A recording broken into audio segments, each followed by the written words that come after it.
kalau kita sudah ada gejala, maka kita terlambat 10 tahun. Gejala yang umum yang orang kenal itu adalah berat badan turun, kencingnya banyak, makannya banyak. Dan ini kalau sudah sampai seperti ini, waduh, itu sudah kita terlambat 13 tahun.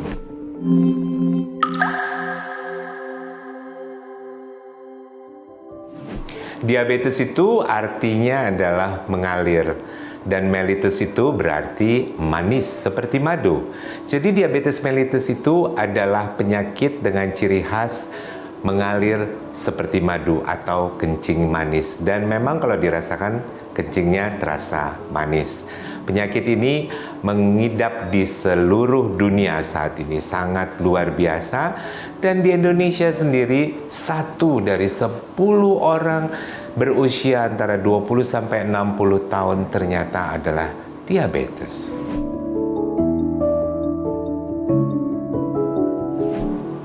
Saya akan mengatakan bahwa untuk mengetahui gejala itu tidak perlu untuk mendiagnosa diabetes. Karena kalau kita sudah ada gejala, maka kita terlambat 10 tahun. Gejala yang umum yang orang kenal itu adalah berat badan turun, kencingnya banyak, makannya banyak. Dan ini kalau sudah sampai seperti ini, waduh, itu sudah kita terlambat 13 tahun. Jadi jangan temukan diabetes pada saat bergejala. Jangan temukan diabetes kalau kita sudah badannya menjadi kurus kering.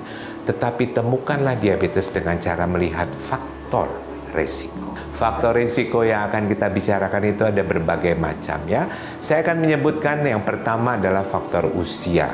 Jadi kalau usia 45 tahun kita mesti siap-siap nih. Ini penyakit diabetes akan menyerang kita. Ya, bahkan sekarang kita mulai menurunkan sedikit menjadi 40 tahun. Karena kita menemukan pasien diabetes yang usianya 40 tahun atau bahkan lebih kecil dari 40 tahun itu sudah banyak. Yang kedua adalah faktor yang penting, yaitu faktor keturunan. Kalau kita mempunyai keturunan langsung seperti ayah atau ibu yang menderita diabetes, nah loh, kita itu sudah dekat dengan diabetes. Itu menjadi faktor juga untuk kita segera memeriksakan gula darah pada saat-saat yang diperlukan. Faktor ketiga, kita berat badannya gemuk. Ya, jadi kurang ideal. Kita lihatlah BMI kita. Kita belajar tentang bagaimana menghitung BMI atau indeks massa tubuh. Bila kita tergolong gemuk, kita juga udah dekat dengan diabetes. Faktor yang keempat adalah kalau kita punya darah tinggi. Kalau kita punya darah tinggi, itu juga sudah dekat. Termasuk kalau kolesterol kita mulai jelek. Jadi kita sudah ada 5 tadi. Faktor keenam adalah faktor di mana kalau seorang wanita hamil dan gulanya tiba-tiba naik. Nah, itu adalah faktor risiko yang kita harus tahu. Kalau misalnya kita hamil, lalu gula darahnya naik, nah loh, selanjutnya harus segera lapor ke dokter. Bisa jadi 6 bulan atau 1 tahun sekali untuk mengecek gula darahnya. Karena kita saat itu sudah menjadi faktor risiko untuk diabetes.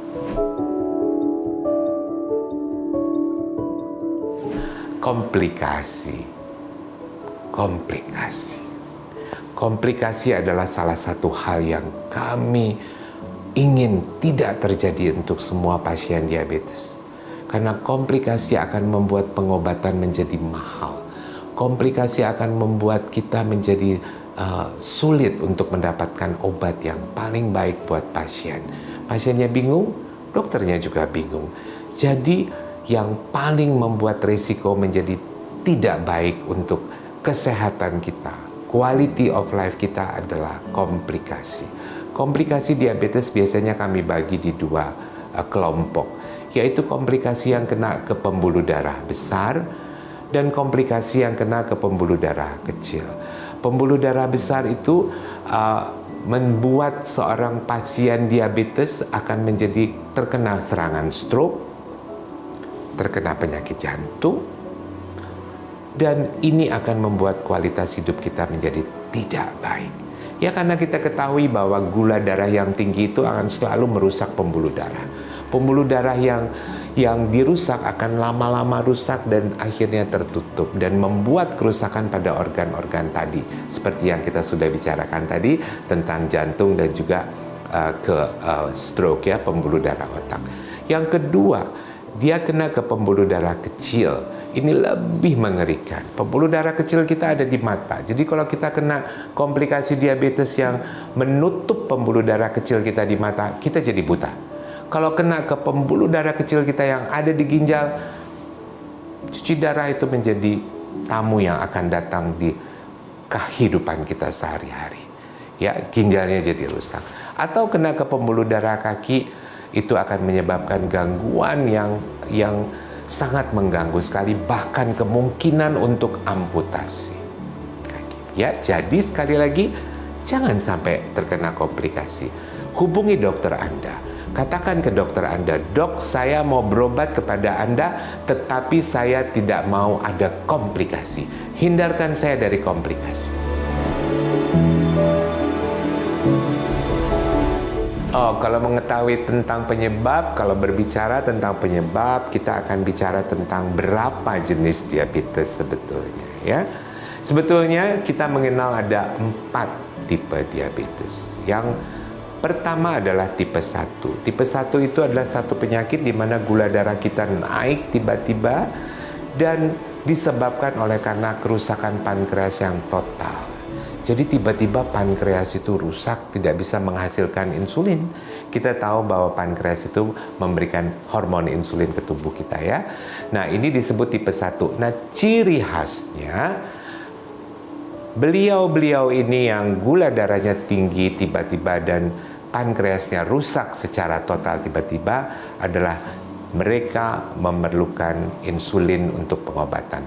Tanpa insulin, pengobatan tidak bisa menyelamatkan nyawa.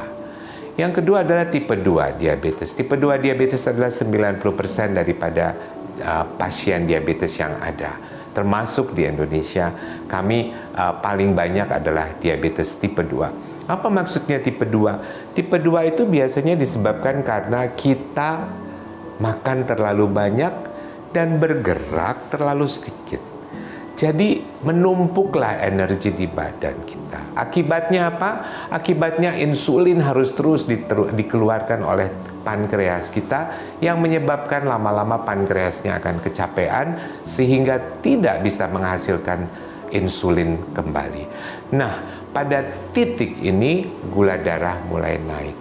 Dan teman-teman dan yang menonton sekalian untuk acara ini, kita ketahui bahwa diabetes tipe 2 tidak hanya membicarakan tentang pengobatan dengan obat-obat minum, tapi juga berbicara tentang bagaimana kita olahraga yang baik dan mengatur makanan yang baik. Dan ini adalah hal penting yang mesti kita lakukan, bukan cuma obat saja. Lalu tipe 4, saya akan loncat ke tipe 4 dulu, bukan tipe 3, karena tipe 4 ini sangat khas, di mana seorang wanita muda yang pada waktu dia hamil, gula darahnya naik. Ya, dengan berdasarkan petunjuk dari dokter yang mengurus tentang kehamilannya, mereka akan memeriksa apakah gula darahnya mulai naik apa tidak. Begitu dia naik itu, mereka adalah penderita diabetes tipe 4 yang sesudah hamilnya selesai, anaknya lahir, dia akan normal kembali.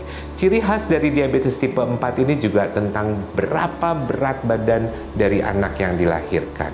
Kalau anak yang dilahirkan berat badannya di atas 4 kg, kita curiga ini adalah diabetes tipe 4. Lalu tipe 3, tadi ada tipe 1, tipe 2, kita loncat ke tipe 4. Nah, tipe 3 adalah tipe yang lebih sulit untuk kita tentukan. Jadi kalau bukan tipe 1, tipe 2, atau tipe 4, dia adalah tipe 3. Ya, biarkanlah dokter Anda yang menentukan Anda tipe diabetes yang mana, tipe 1 atau tipe 2. Ya, tetapi ingat, tipe 1 itu memerlukan insulin dan saat ini makin banyak tipe 1 yang kita temukan.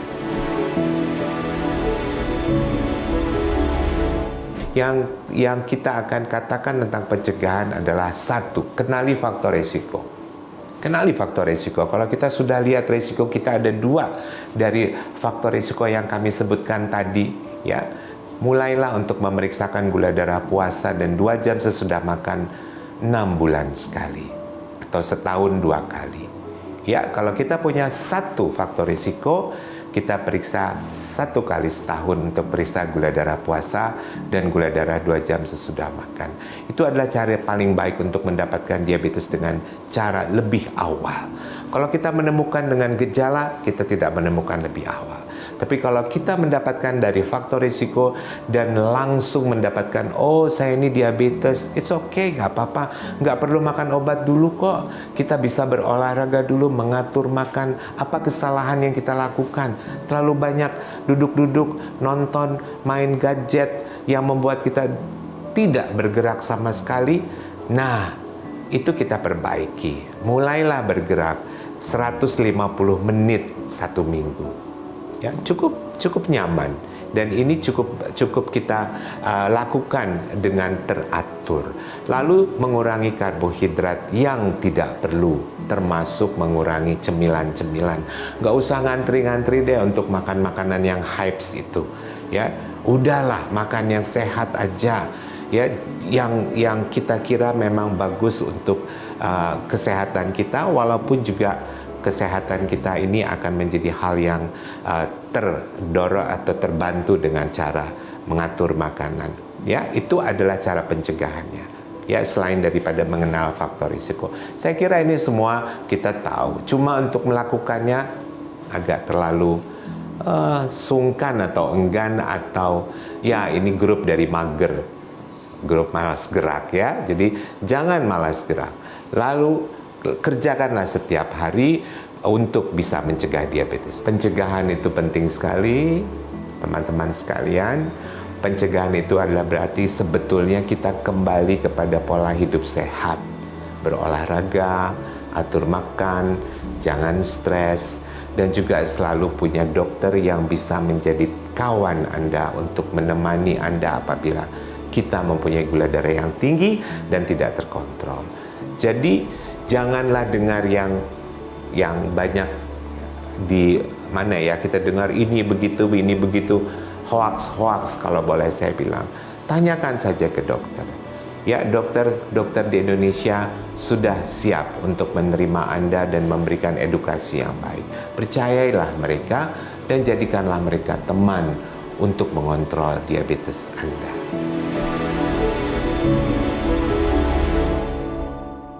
Klinik Indrayana mengusahakan untuk bisa melakukan pelayanan kesehatan bagi mereka dengan diabetes tipe 1, tipe 2, tipe 3, atau tipe 4. Kami juga melayani untuk memberikan suatu edukasi kepada pasien-pasien agar mereka mengerti tentang apa itu diabetes sebetulnya. Kenapa harus mereka mengerti? Karena memang kita akan hidup selamanya dengan diabetes ini. Jadi pengenalan yang paling baik, mengenal betul sifat-sifat kita, mengenal betul apa yang menjadi hambatan kita adalah salah satu hal yang paling bagus kita lakukan untuk bisa mengelola diabetes dengan baik. Kami juga melakukan pengobatan untuk mereka yang akan memakai pompa insulin atau juga ingin melakukan pemeriksaan dengan continuous glucose monitoring system yang bisa membuat kita jadi mengenal betul bagaimana konsentrasi daripada kadar gula darah kita sehari-hari. Dan kita berusaha untuk bisa menjadi sumber informasi daripada pasien-pasien diabetes. Terima kasih semua untuk perhatiannya. Saya Dr. Roy Panusunan Sibarani, spesialis penyakit dalam, endokrinologis dari Klinik Utama Dr. Indrayana. Sampai jumpa lagi di acara kita dan tanya jawab berikutnya. Salam sehat.